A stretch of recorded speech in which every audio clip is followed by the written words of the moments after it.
आज जो सप्ताह चालू आहे तो काहीतरी जीवन बदलवण्याकरता, जीवनावर सप्ताहाचा काहीतरी परिणाम झाला पाहिजे. जी आपण कीर्तन ऐकतो, जी भजनं करतो, आज किती मंडळी इथं आहेत, अशी किती मंडळी आहेत की सप्ताहाला येतात, 30च्या 30 दिवस हजेरी लावतात. मी चुकून सुद्धा कोणाच्या अंतकरणाला लागेल असं बोलत नाही. पांडुरंगाची शपथ, 30 दिवस कीर्तन ऐकून जर माळ घालण्याची बुद्धी होत नसेल, तुम्ही ऐकलं काय कीर्तनामध्ये? ऐकलं काय?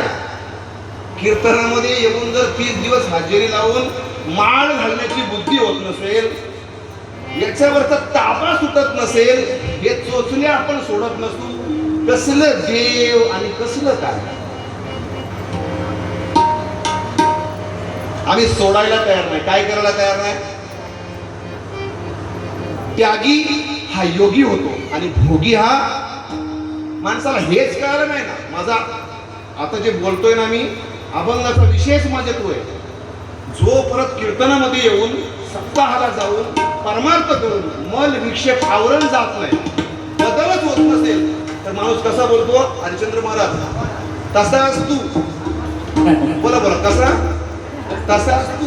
म्हणजे तसाच तू कधी होणार म्हणण्याचा विषय आहे. तसाच तू नाही, तो तसाच तू, बदलच नाही. दगड किती दिवस पाण्यामध्ये ठेवला की तो बिलबिलीत होईल? किती दिवस ठेवल्यावर बिलबिलीत होईल? मग तशी आपली गंमत व्हावी का?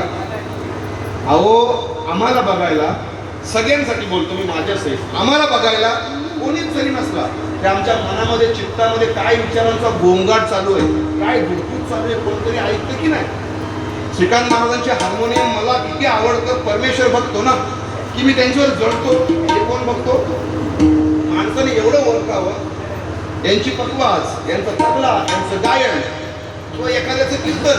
अहो, काही लोक तर अशी महाभाग आहेत ना, महाभाग, कीर्तन झाल्यावर कीर्तनकाराची अशी बेकार निंदा करतात ना, कीर्तनकाराची सुद्धा निंदा.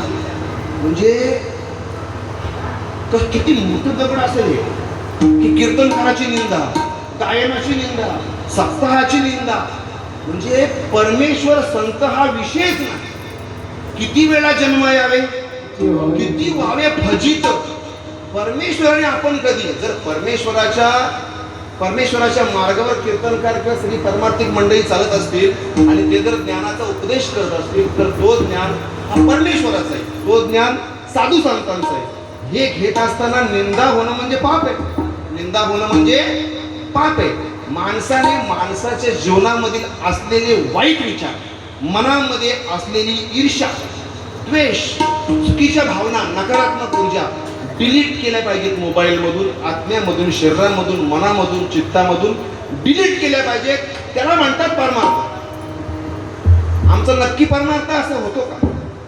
माळ जपणं, हरिपाठ करतं, कीर्तन करणं किंवा ऐकणं, दिंडीला जाणं, सगळं करणं एक्झॅक्ट परमार्थ आहे का? माणसाचा जन्म कशा करता मिळालाय? माणसाचा जन्म नेमका कशा करता मिळालाय?